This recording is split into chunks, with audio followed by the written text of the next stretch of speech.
బిడ్డలకి పేగు బంధం ఎట్లుంటుందో అడవికి ఆదివాసికి అలాంటి బంధం ఉంది కదా. అడవి మీద హక్కు ఉన్నదా ఆదివాసికి? ఈ రోజు అడవులు మొత్తం అగ్రవర్ణాల చేతిలోకి పోయినాయి. అగ్రవర్ణాల చేతిలోకి పోయి మన చేతిలో ఉందా? ఓ కట్టె తెచ్చుకుంటే సైకిదారు వచ్చి పట్టుకుంటాడు, ఓ జంతువు ముట్టుకుంటే సైకిదారు వచ్చి పట్టుకుంటాడు. పొయ్యిల పెట్టుకోవడానికి కర్రలు తెచ్చుకోవడానికి హక్కు లేదు. కానీ ఆదిలాబాద్ అడవిలో ఉన్నటువంటి టేపు కర్ర మొత్తం బంజారా హిల్స్ మంత్రులలో ఉన్నాయి. ఆ కర్ర మొత్తం మన కుక్కలు వాసన పడతాయి. హత్య జరిగిన కాడి నుంచి సంపినోడు ఎవడో పట్టుకొని వస్తాయి. మనం కూడా కుక్కలను తయారు చేసి ఏ చెట్టు లేదో ఆ నుంచి బంజారా హిల్స్ లో దర్వాజాలు ఆడలే పట్టుకొని కుక్కలను తయారు చేద్దాం, పోయి అయ్యే పట్టుకొని వస్తాయి. ఈ దర్వాజా ఆదిలాబాద్ అడవి, ఈ దర్వాజా అంటే గడ్డపారలు తీసుకొని దర్వాజాలు బిక్కొని వస్తాయి. మా ఏంటండి ఆదిలాబాద్ అడవి మొత్తం బంజారా హిల్స్ లో ఉంటుందా? ఖమ్మం జిల్లా అడవి మొత్తం బంజారా హిల్స్ లో ఉంటుందా? మనం అడవిలో కర్రపులు తెచ్చుకోవద్దా?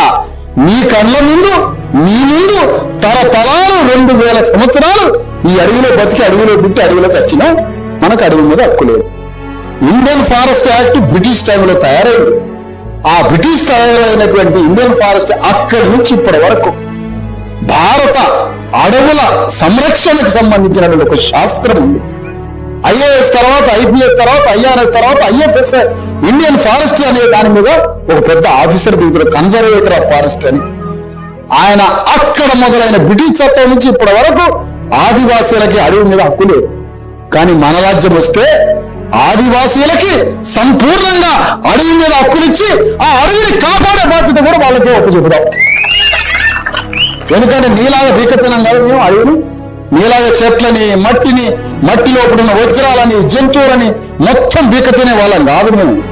ఏ జంతువుని చంపాలి, ఏ జంతువుని చంపకూడదు, పిల్లలు పుట్టే జంతువుని చంపకూడాలన్నా వద్దా, ఇవన్నీ మాకు తెలుసు. ఏ జంతువుని చంపకూడదు, ఏ జంతువుని చంపాలి, ఏ చెట్టు నరకకూడదు, ఏ చెట్టు. నేను చెట్టు నరికితే పేర పెట్టుకోవడానికి, చెట్లు అమ్ముకోవడానికి నరకలేదే, చెట్లను తీసుకుపోయి వ్యాపారం చేయడానికి నరకలేదే.